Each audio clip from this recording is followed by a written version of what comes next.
Hey YouTube, what's going on? Chris here. I want to bring you all an update on Bitcoin. Right now we're at $8,024. We're down 0.44%.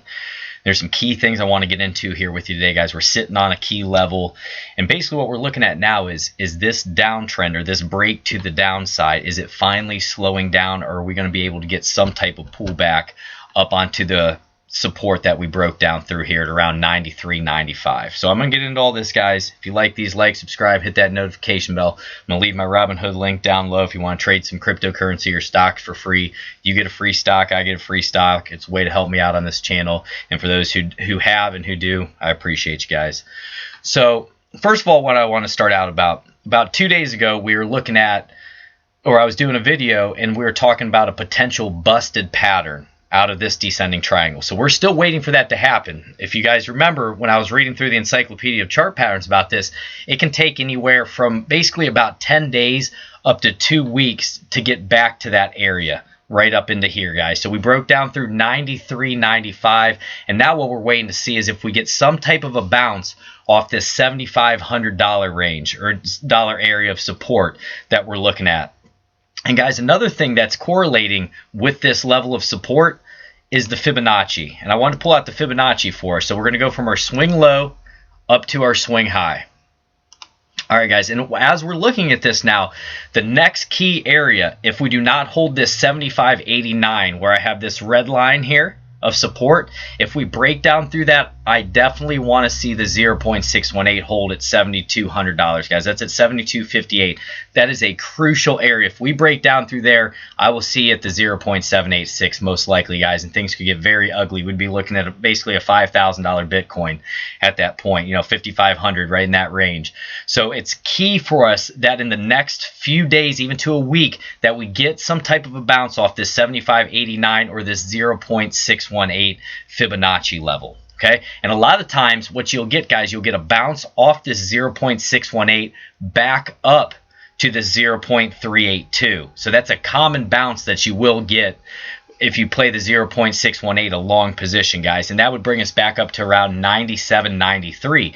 So what I'm looking at now is the potential of scaling into a long position, because what's happening is we're getting oversold, and we're going to get into all these indicators and everything I'll show you, but we're getting oversold at these critical or key areas. So that's showing that we may be able to have some type of reaction. And guys, this isn't me saying we're going to go to the moon. This is just me saying we could potentially retest the spot that we broke down through there at 93.95, and if you're getting into a Bitcoin position anywhere from $8,000 down to that 0.618 around 7,200, and it goes back to that 97.93, that's going to be a great profit there. But what you'd want to do, guys, is have a stop loss in place. If you're going to play something like this and say you're going to go off the 0.618, guys, you're going to want to put your stop, you know, a decent amount below it, just so you don't get wicked out. But if the market turns on you, then you won't suffer further losses, if that makes sense. Because, guys, if that 0.618 does not hold, I'm just telling you now, things could get very ugly, okay? So just be aware of that. But this could be a spot where we get a nice little reaction out of it. And guys, basically what a reaction is, each time whenever you fall or you have a big drop like we had here, a lot of times you'll get a nice little bounce off that. And the bounce is going to be critical for us. If it's a weak bounce and we just come up right in here, then most likely, guys, we're going to start falling or rolling back over. But if it's a nice strong bounce on volume, then we could start looking at maybe this being one of those busted patterns to where we drop down and then we start getting back up in here and we can actually break through the top. That's a possibility as well.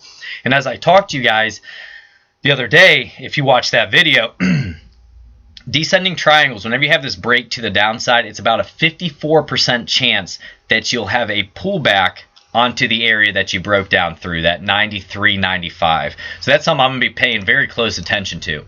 And also this, guys, I'm going to give you a little secret here, something that I want you to learn and know. So as we get to this support area, you can see this is an area of support. If you start to see these candles getting a lot smaller, and you're seeing doji candles and hammer candles and longer wicks, but the candles are getting very small, that's meaning that there's a potential reversal underway. The selling pressure is stopping, and now the bulls are going to try to get in and play that reaction bounce. if that makes sense. Because guys, whenever you're getting pushed to the downside, if it's one of these huge long day candles, that's showing all the power. But as the candle gets smaller, that's showing indecision, and there's not as much selling pressure that's taking place. So I wanted to put that on your radar. And guys, remember, we're not going to close till 8 p.m. Eastern time. Right now it is 12:53 p.m. Eastern time. It's September 27th, 2019. So we still got a good amount to go today.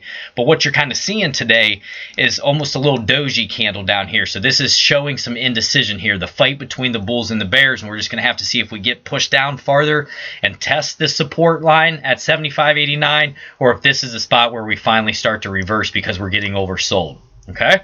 Now, next thing we're going to look at, I'm going to get some of these lines off here. We're going to look at some of the indicators. I want to show you where I was seeing some hidden, basically, bullish divergence that I wanted to point out to you. So first of all, guys, we're going to start out on the relative strength index, and this is all on the one-day chart, just so you know these are one-day candles.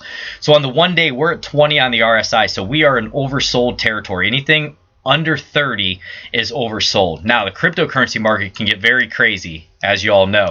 But take a look at this. Just in the history, looking back here, guys, even throughout this bear market, there weren't too many times that we got much lower than that 30. You know, we ended up getting down at the lowest point here to about 9.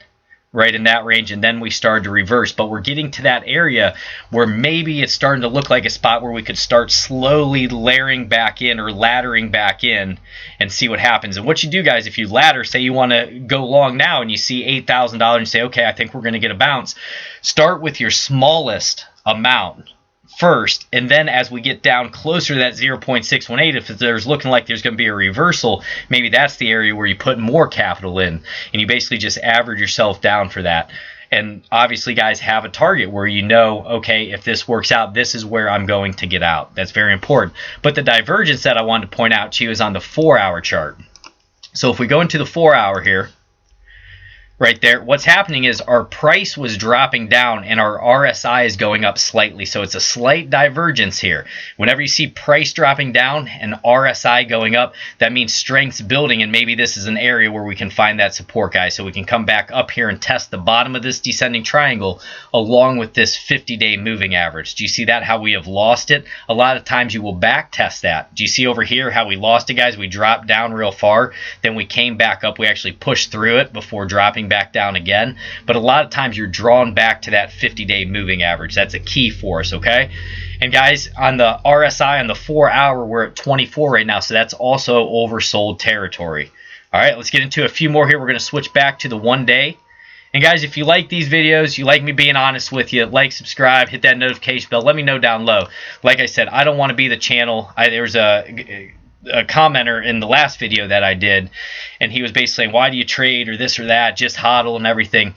Guys, when you can see clear moves where you potentially could lose 20% or 50%, in my opinion, you should protect yourself. You should get into cash, and then when it drops down lower, buy more. You know what I mean? As opposed to just riding it down. To me, it doesn't make sense. And that's why I've wanted to learn this stuff, and that's why I'm trying to teach this stuff. If you're looking for someone to tell you Bitcoin's going to $1 million or Litecoin's going to $1,000, you're at the wrong channel, guys. I'm not going to blow that smoke for people because I don't think it's fair. I think people get into this space, they get all excited, they think they're going to get a Lamborghini, and then they're basically, their dreams get crushed. Okay, and I don't want to see that. I want to see people learn how to trade. I want to see, you know, people making money or earning more Litecoin or making more Bitcoin off a good trade. That's what I want to be here for. Am I against hodlers? I'm not. But I'm just saying, guys, this isn't going to be the hodl channel. You know, if you want to hear Bitcoin's going to $1 million, there's plenty of channels out there. And I'm not trying to be harsh. I'm just trying to be realistic with the people who want to comment on that. You know, I'd much rather pay taxes on profits than see 90% of my account go away because I hodled through a bear market. It just doesn't make sense.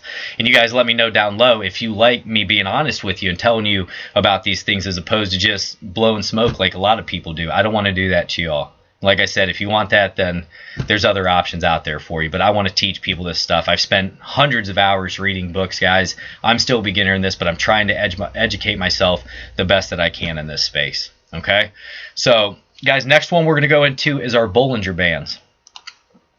With our Bollinger Bands, what you're seeing is we're at the very bottom of the band. So that's also showing oversold territory right at that support.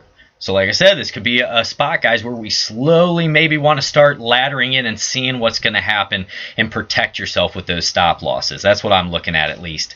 And guys, my first buy that I did, just to let you in, typically I don't like to tell people what I'm doing because it's not financial advice. I don't want people doing what I'm doing. I'm in a different situation. I can get in and out if the market goes against me. But I started laddering back in. I had some buys today at around $7,900. And I'm saving more for if we do go down to that 0.618. I think that golden area could be a spot that we get a bounce off of. So right now I'm slowly laddering into a long. I'm being very cautious with stop losses in, and if it goes against me, then guys, you break out and you look for the next spot to potentially long it. That's just the name of the game.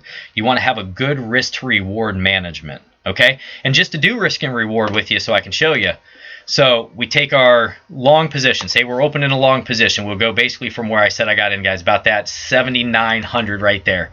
Okay, so we click that, and I'm going to show you what I'm going to target here. So my target is the bottom of this right here because I feel like we still could see rejection off that. Okay, my stop loss is going to be down. Let me see where I put it, guys. About right in there. About right underneath, right there. Okay, so basically what I'm taking and why I'm being cautious on this, guys, I'm giving it a little more room with that stop loss, and that's a risk. But even right now, that's still not the best risk to reward ratio. We're at a 1.73 risk to reward ratio. Do you see that right here? So now, guys, what we do, though, say we are to break up through that, and then the next one would be that 50-day moving average. You can bring that up and look how much better the risk to reward ratio is now. Now it's at 2.67. So typically, at least in my opinion, right now I'm playing it a reaction. I think we're going to have a reaction out of here. That's why I'm not the most concerned with the risk to reward ratio. But in a lot of trades that I get in, I want to see at least 2 to 3 to 4 in terms of the risk to reward. I don't want a 1-to-1, if that makes sense.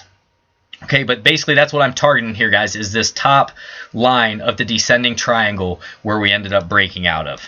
And then also I wanted to show you as well, guys, the stock RSI, and this is another factor as well. We're at 0 and 0 on the one-day chart. We're at the very bottom right here, guys.